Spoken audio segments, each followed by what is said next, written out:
नमस्कार, राधे राधे। अपना अगला अलंकार है विरोधाभास अलंकार। इसका लक्षण है या परिभाषा कि काव्य पंक्ति में जहां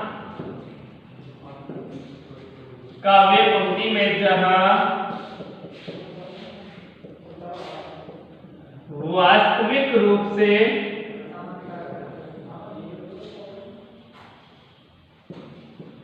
विरोध प्रकट नहीं होता है,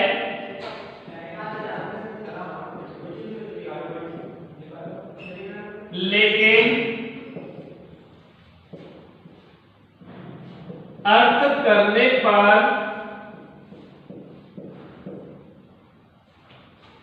विरोध प्रकट होता है, उसे विरोधाभास अलंकार कहते हैं। उसे विरोधाभास अलंकार कहते हैं। कि विरोधाभास अलंकार क्या कह रहा है कि काव्य पंक्ति में जहां वास्तविक रूप से तो क्या नहीं होता, विरोध प्रकट नहीं होता है। कि पंक्ति को देख के तो वहां वास्तविक रूप में विरोध नहीं प्रकट नहीं होता, लेकिन क्या करने पर, अर्थ करने पर क्यों? क्योंकि यह है कौन सा अलंकार का भेद अपना अर्थालंकार का। और अर्थालंकार किस पर निर्भर रहता है? अपना अर्थ पर। कि अर्थ करने पर जहां विरोध प्रकट होता है वह कौन सा अलंकार? अपना विरोधाभास अलंकार। पहचान है इसकी, पहचान है कि काव्य पंक्ति में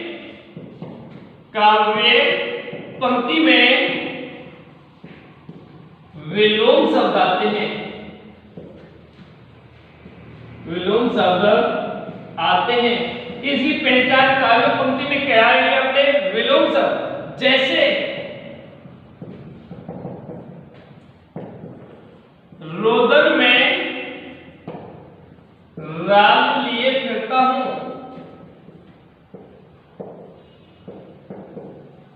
अब यहां रोदन और राग क्या हो गए? अपने विलोम हो गए। कि रोदन का अर्थ होता है रोने में, रोना, और राग का अर्थ होता है अपना संगीत। क्या रोने में संगीत के स्वर होते हैं? नहीं। रोने में संगीत के होंगे? नहीं। विरोध हो रहा है। कि अब ये विरोध कब मालूम पड़ेगा हमको? क्या करने पर? अर्थ करने पर।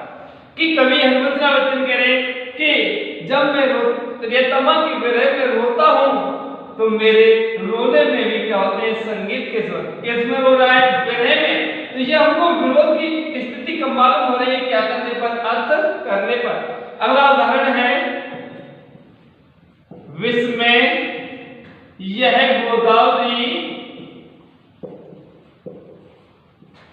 अमृतन को फल दे।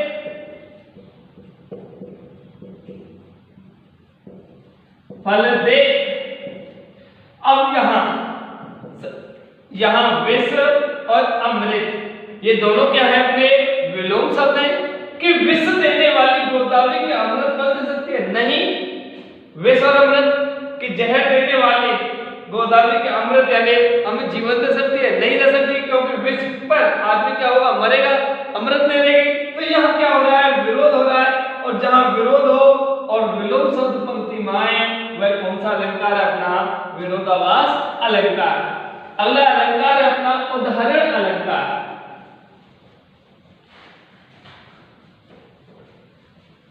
कि अगला है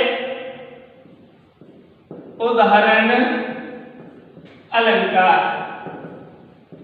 अब उदाहरण अलंकार में क्या होगा? इसका लक्षण है कि काव्य में कथन होंगे दो। कि काव्य में जहां दो कथन हो,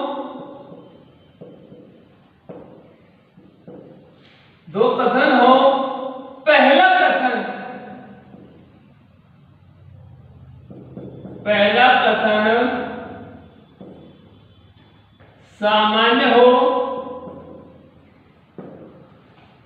सामान्य हो और उसके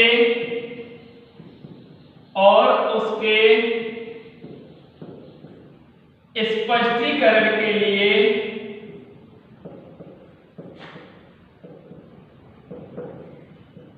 दूसरा प्रसिद्ध कथन कहा जाए उसे उदाहरण अलंकार कहते हैं। उसे उदाहरण अलंकार कहते हैं कि उदाहरण अलंकार में कथन कितने होंगे? दो।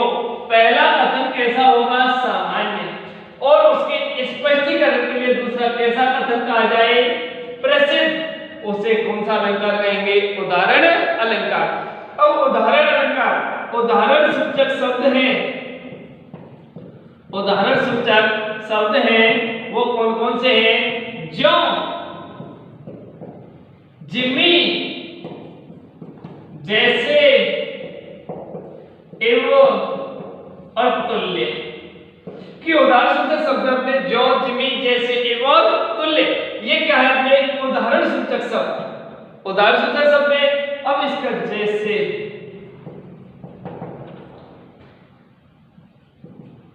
समय सहायक,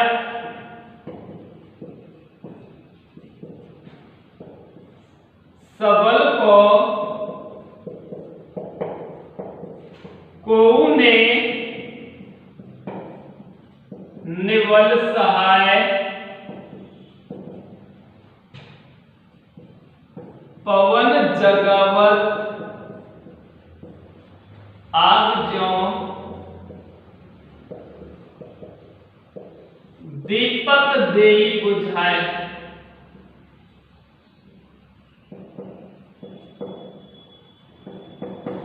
कि अब यहां कथन है तो सव यानी सभी, सहायक यानी सहायक होते, सबल यानी बलवान के, कि सभी बलवान के सहायक होते हैं, जबकि निवल का अर्थ होता है कमजोर, कि कमजोर का कोई भी सहाय यानी क्या होता? सहायक नहीं होता। पहला कथन ये कैसा कथन है? अपना सामान्य है, सामान्य प्रचलन में है कि सभी बलवान का ही साथ देते हैं, कमजोर का कोई भी क्या नहीं देता? साथ नहीं देता। कि जो यानी जिस प्रकार से, ये हो गया अपना उदाहरण सूचक शब्द। उदाहरण सूचक शब्द हो गया कि जिस प्रकार हवा आग को, हवा किसको? आग को जगावत यानी बढ़ाती है, लेकिन आग का छोटा रूप क्या? दीपक को वही हवा बुझाई यानी क्या कर देती है? बुझा देती है। कि आग जो विशाल रूप है आपका, उसको तो क्या करे? हवा भी बढ़ा रही है, अर्थात उसकी भी सहायता करे, लेकिन आग का छोटा रूप दीपक को क्या करे? बुझा रहे। तो पहला सभी बलवान के सहायक है, और यहाँ पवन आग को बढ़ा रही है, इसकी सहायता करे, एक समान हो गया। यहाँ कमजोर की कोई भी सहायता नहीं कर रहा, यहाँ दीपक की भी सहायता हवा नहीं कर रही, एक समान हो गए। यानी इसको चार खंडों में बांटो। पहला कथन दो खंडों में, पहला दूसरा, दूसरे को भी तीसरा और चौथा, चार खंडों में। अब पहले और तीसरे में समानता, दूसरे चौथे में समानता, वही कौन सा अलंकार होगा? उदाहरण। और यदि इसमें से ये उदाहरण सूचक शब्द हटा दिया जाए तो अपना एक अलंकार बन जाएगा। ये कौन सा? दृष्टांत। कि दृष्टांत में क्या होगा? वही कथन दो होंगे, पहला कथन वही सामान्य होगा, दूसरा प्रसिद्ध होगा, लेकिन वहां क्या नहीं आएगा? अपना उदाहरण सूचक शब्द। यदि उदाहरण सूचक शब्द आ रहा है, चाहे पहले कथन में आ रहा है चाहे दूसरे में, तो वहां कौन सा आ जाएगा? उदाहरण। ये उदाहरण सूचक शब्द नहीं है, वहां हो जाएगा अपना कौन सा अलंकार? दृष्टांत। अगला है अंतिम अलंकार, अपना मानवीयकरण अलंकार।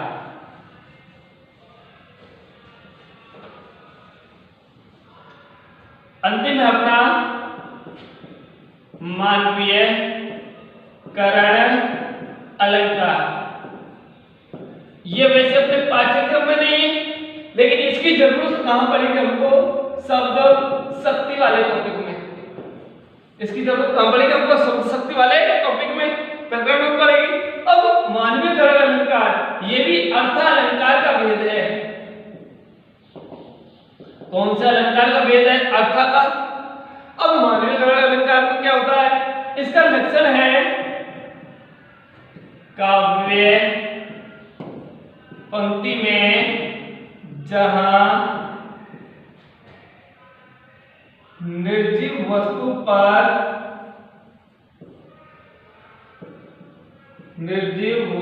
पर मानवीय